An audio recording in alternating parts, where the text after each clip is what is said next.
papalitan natin itong susi ng Toyota na nasira yung keyring niya.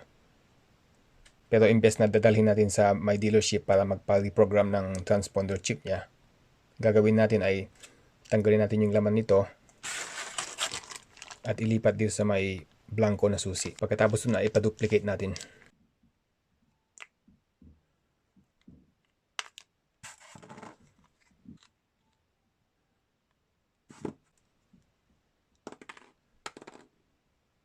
Ito yung bagong susi na blanco. Pag nilipat ko na, ipapakat natin siya.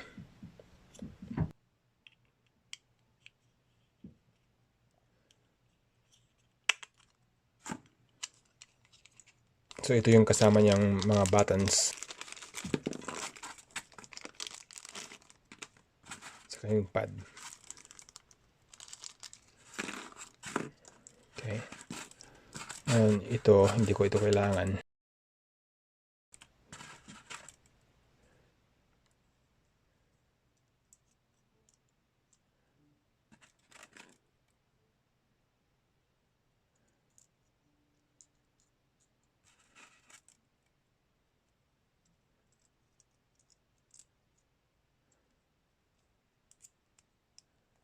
Hindi ko na kailangan ilagay itong bagong pad. Gamitin ko na lang yung original. Transfer natin.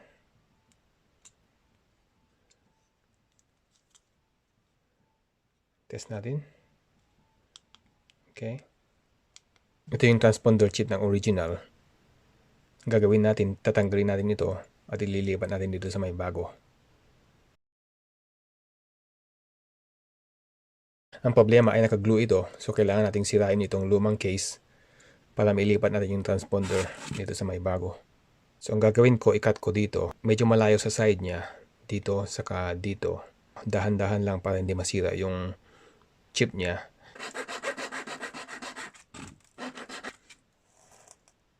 Okay.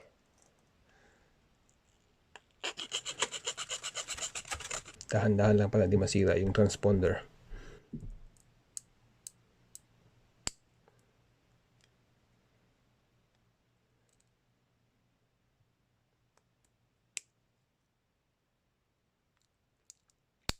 Yun. Tanggal na. Dito naman sa loob. Dahan-dahan lang.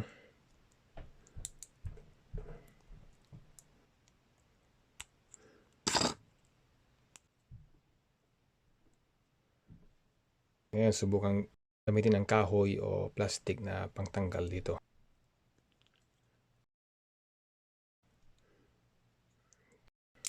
Yun. Tanggal na.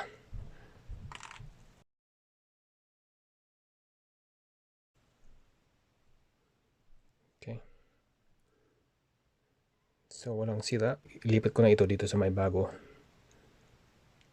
Just like that. Yun. Kapasok na.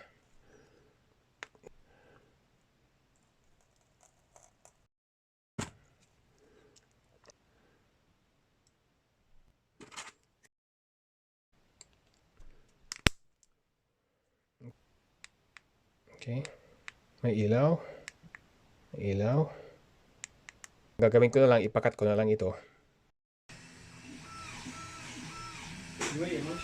No.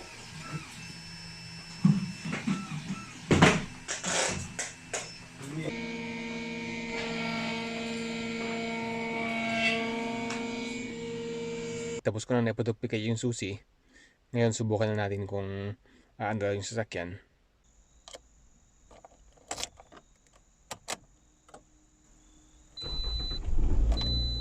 Okay, success. Na-detect yung chip sa umandar yung sasakyan. Ipakita ko kung paano nagpa-function yung engine immobilizer kung wala yung chip niya. So, gagamitin ko itong luma na natanggal yung chip. Pakinggan nyo yung starter.